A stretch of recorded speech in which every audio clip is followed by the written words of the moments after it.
शिक्षणार्थी आलेले आहेत, अजून येत आहेत. काय भावना आहेत तुमच्या? भावना म्हणजे एकच आहे की माननीय मुख्यमंत्री उपमुख्यमंत्री यांना माझी हात जोडून विनंती आहे की महाराष्ट्रातील 1,34,000 विद्यार्थी ज्यांना आपण रोजगार उपलब्ध करून दिला होता त्या मुलांना 6 महिन्यानंतर 5 महिन्यानंतर आता कार्यकाळ संपत आलेला आहे. या मुलांनी पुढं काय, यांचं नेमकं पुढं काय होणार, यासाठी आम्ही ह्या ठिकाणी बसलो. माननीय मुख्यमंत्री साहेबांना माझी विनंती आहे, उपमुख्यमंत्री साहेबांना माझी विनंती आहे की ज्या पद्धतीनं ज्या अनुषंगाने पूर्ण महाराष्ट्रातील 36 जिल्ह्यामधले जर मुलांची परिस्थिती बघितली, आज माझ्यासोबत गडचिरोली, गोंदिया, चंद्रपूर, नंदुरबार अनेक जिल्ह्यातून रायगडपासून ते म्हणजे एकही जिल्हा राहिलेला नाही, त्या प्रत्येक जिल्ह्यात फक्त पदाधिकारी आले आहेत, मुलं अजून आलेले नाहीत. जे मुलं आहेत ते जर ह्या ठिकाणी आले तर मला हे पाठिंबा देण्यासाठी आले आहेत. फक्त त्या मुलांची हक्काची भाकर त्यांना मिळावी. राष्ट्रीय संत गाडगेबाबांनी वैराग्य संपन्न बागडेबाबांचा विचार मनामध्ये ठेवून या मुलांच्यासाठी एक सुंदर मंदिर, मुख्यमंत्री बा कार्यप्रसिद्ध मंदिर बांधून त्या ठिकाणी त्या मंदिरामध्ये उपमुख्यमंत्री, मुख्यमंत्री यांच्या मूर्त्या ठेवू आणि चांगल्या पद्धतीने पूजन करू. पण माझी मुख्यमंत्री साहेबाला विनंती आहे की आपण दिलेला शब्द पाळावा आणि 11 महिन्यानंतर या मुलांना आहे त्या ठिकाणी रोजगार उपलब्ध करून द्यावा.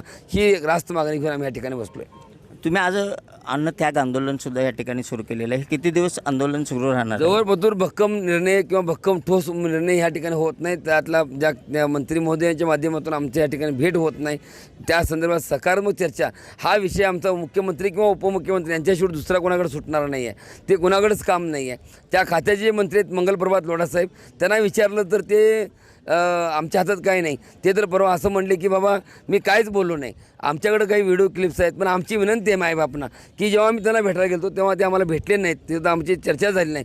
त्यामुळं आम्ही कृष्णामाई, हे कृष्णामाई जी आहे, शांत वाहणारी कृष्णामाई आहे, ही माई कोणाला म्हणतात? आई ज्याला. मग आईचे मामाला बुद्धी द्या आणि आईने आमची मामासकट भेट घालून द्यावं.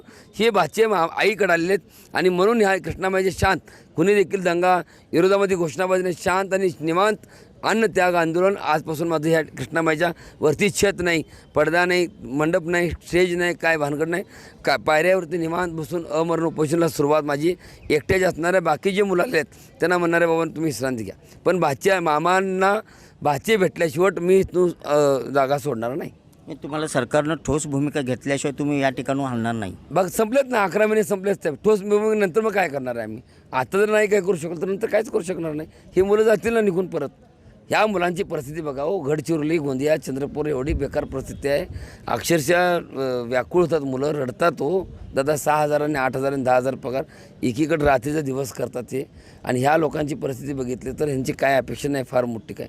तुमच्या घरामध्ये भांडूपोषण करणारे माणसं आहेत ना, त्यांना देखील खूप पैसे मिळतात, पण त्याच्यापेक्षा बेकारी परिस्थिती माझ्या पोराची आहे. हे पोरं आहेत ना असे नाही आहेत की बाबा ह्यांना काय खूप आहे. खूप बेकार परिस्थिती आहे महाराज. ह्या लोकांना काम मिळलं पाहिजे. काम जर मिळलं ना काही अडचण नाही. हे दिखावा करण्यासाठी आंदोलन नाही आहे, हार्टले आंदोलन आहे. कष्टाने आलेले आहेत, तुम्ही द्या काम त्यांना बस. तुमचं बोलताना डोळ्यात अश्रू यायला लागलेत महाराज. चारसं करू शकत नाही ना.